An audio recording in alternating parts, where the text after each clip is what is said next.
Hello, welcome. Welcome to Read Through the Word. Today is Wednesday, August 28th. We continue in the book of Jeremiah, and I want to focus today on Jeremiah 40, verse 12. But I want to talk about something else before that, because I believe that Jeremiah 40:12 kind of is the key for us today as we talk about the lesson, what do we do? Because that's really, I think that's really what we should be asking when we, ultimately what we want to ask when we read through the scriptures. We want to know the history. We want to know the culture. We want to understand, what God is trying to speak to us through the text of scriptures. We want to understand who God is and who we are as his people. And ultimately, what we want to know is, what is the meaning of this book, and what is it helping me to know so that in my life right now, I can live out the kingdom of God. I can live out the love of God and the intent and purposes of God for this world. So we're going to kind of start with some of our lesson and come back to what I believe our key verse, Jeremiah 40:12, tells us how to live. So I want to talk a little bit about the book of Obadiah, the whole chapter, the whole one chapter. And the book of Obadiah is really a pronouncement against Edom. And at this time in history, the Babylonians have destroyed Jerusalem. Gedaliah has been appointed sort of the governor for that time period. He is living up in Mizpah, which is about 7 miles northwest of Jerusalem. You might have heard of this city before in the Bible. It was where Samuel revealed Saul. It was where Samuel revealed Saul as Israel's first king in 1 Samuel 10. It was also kind of a city near the border of Israel and Judah, the northern and southern kingdoms. And again, following the destruction of Jerusalem, this is where Gedaliah is. And in chapter 40, verse 19, it says, chapter 40. I was on I had the wrong marker here. Okay. In chapter 40, verse 11, talks about the Jews coming to Mizpah, where Gedaliah was, coming to where he was at that time. So there's just kind of a little background there. That's what's happening in the kingdom of Judah. And now we're going to look at the prophecy, or the sort of the pronouncement against Edom. Because during this time, with the destruction of Jerusalem, Obadiah talks about how Edom rejoiced at Judah's suffering.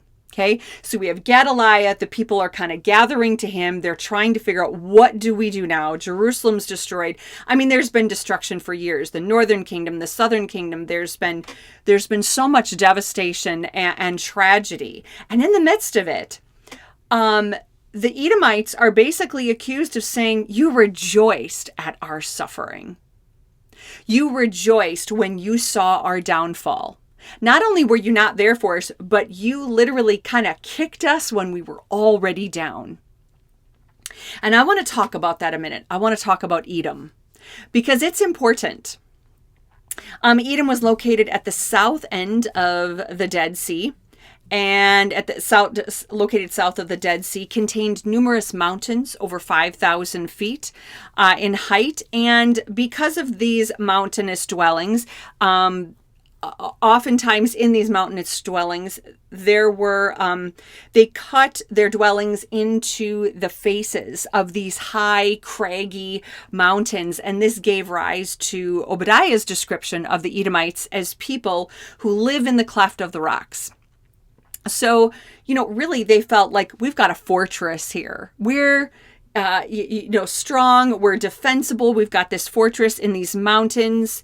And Edom also found prosperity in its control of a major north-south caravan route called the King's Highway. Now, when we look back at the origin of Edom, we know that it comes from Esau, from Jacob and Esau, the twin brothers, who, though Esau was supposedly the firstborn, the blessing ends up being given to Jacob. And this is kind of the beginning to me of something that I think is unexpected. That's the name of our lesson for today. We have talked many times about how, though we see certain things in ancient Near Eastern culture, or even certain things that are cultural to the people of God, God doesn't necessarily come in and sanction culture and say this is how we're going to do it. He comes in and he tends to flip culture. You think about the covenant, right? I know that we have talked about this in previous lessons. But if you haven't seen any of those, basically covenants were not an idea original to God. They were a cultural thing. Covenants were a thing that people had between them in the ancient Near East, between different people groups, different nations, kings and people, whatever it was. But God chose covenant to speak to his people because they knew they understood it. But he flipped it and did something unexpected when he decided he would fulfill both sides of the covenant. Like, if you break this covenant, guess what? I'm going to take the fall. I'm going to make up for it. I'm going to redeem that. So all throughout the Old Testament, there are many cultural things that God really does unexpected things with. And one of them is the rights of the firstborn. There are multiple examples when God does not choose the firstborn. King David, not a firstborn. And so there's this unexpected thing here. And there's this tension between Jacob and Esau their entire lives, right? And then there's this tension between Jacob's descendants, the Israelites, and Esau's descendants, the Edomites. There's tension between them for really the course of their being. The Edomites and the people of Judah, there were battles, multiple battles over many years. There were different battles between them, different skirmishes, battles, issues between the two of them. Lots of conflict. We remember that when Moses was leading people to the promised land, that Edom would not allow, that Moses wanted safe passage through Edom, and he wasn't given that. So there was just a lot of tension between these two nations, like for pretty much their entire existence, kind of like the two brothers. And what's unexpected then too is that not only do the Edomites, again, not only are they not an ally of Judah, and this is even sometimes in the text, they'll be referred to as Israel's brother because of the kinship of Jacob and Esau, but they acted nothing like brothers. And so again, there was this feeling of like, Edom, how could you? How could you rejoice at our destruction? How could you kick us when we're down? And Obadiah goes through and talks about, like, Edom, you will meet your end. That's basically what he's saying, right? Like, what you have done is not going to go unpunished. What you've done in the way that you just relentlessly sometimes pursued us, the aggression, and then the rejoicing of the destruction of Israel, it's kind of like saying, you're not going to get away with that. And yet, they do continue to pose a conflict with Israel. Because after the exile, the Nabateans established themselves in Edom, and Edomites during this period were called Idumeans. Hebron was their capital. In 120 BC, an Idumean named Antipater became the governor of Judea, and his son, I'm sorry, I just want to make sure. I just might have said something wrong right there, and I want to make sure I said it right. Okay, back to my page. Okay, So he was the governor, and his son, I'm not sure if I have that last part right, but his son Herod ruled the region as king. So you think of this pronouncement against Edom, and it does come. I want to preface, it does come, but it doesn't come for a long time.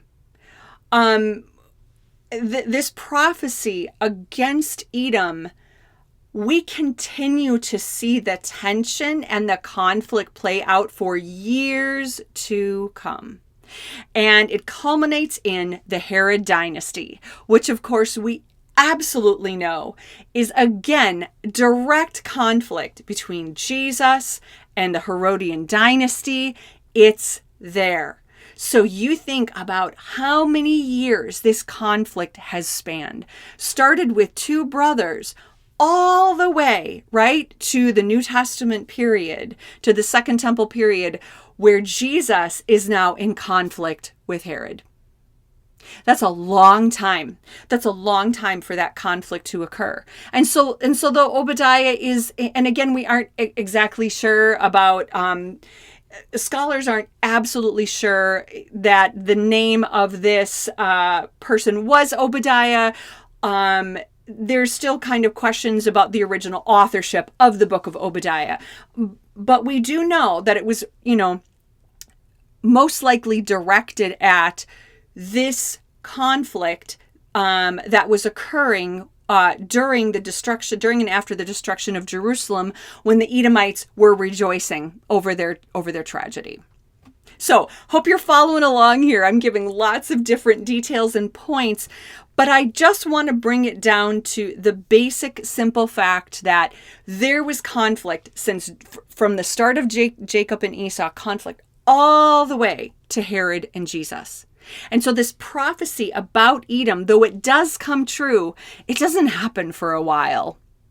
Now, eventually, the Idumeans do disappear from history, basically after the Roman destruction of Jerusalem in AD 70.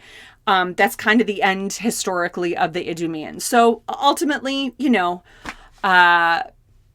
ultimately they are no longer a factor. But you think of the spiritual ramifications of it.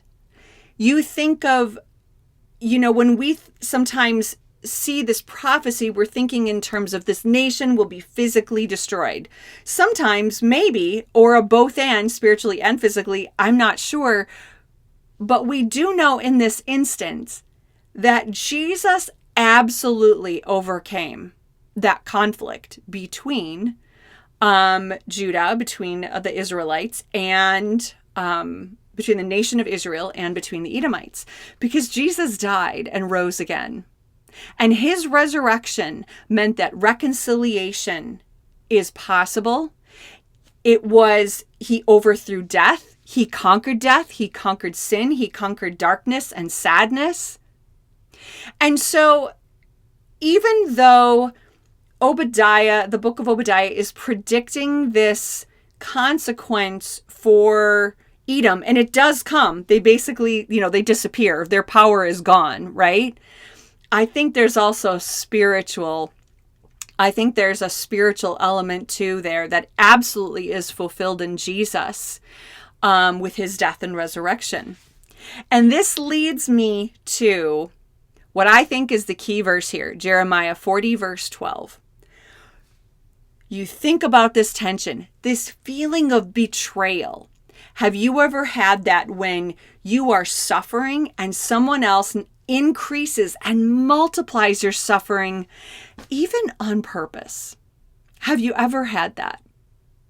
I think that was the feeling of some of the people at that time in Judah. Very much, yes, we get there's this tension, but you're rejoicing at our suffering. Have you ever felt like someone else rejoiced at your suffering? I know I have. It's a deep feeling of betrayal, isn't it? But I think this one verse, it really stood out at me for what we can do in those situations. Jeremiah 40, verse 12. The people, So Gedaliah has been appointed governor. He's in Mizpah. And the people begin to return to Judah from the places which they had fled. They stopped at Mizpah to meet with Gedaliah and then went into the Judean countryside to gather a great harvest of grapes and other crops. Because it was said to them, look, with all that's going on, you still need to reap the harvest. And you think of what these people must have thought. Jerusalem's in ruins, so much tragedy, so much lament, so much destruction. And they're being told, reap this harvest. You still need to take care of this harvest that you've been given. And so they do. That's really hard for us, I think, when we're in survival mode, when we're in pain. We're not thinking of reaping the harvest. We're just like, we just have to survive, or I just want to get back at that person, or how can I do anything amidst all this suffering? But no matter how much suffering is multiplied or increased, you can still sow and reap an abundant harvest. Keep sowing. Even if it seems like they're so small, keep sowing the seeds of righteousness, of goodness, of truth, of love, of healing. Keep sowing the seeds that bring you on the right path.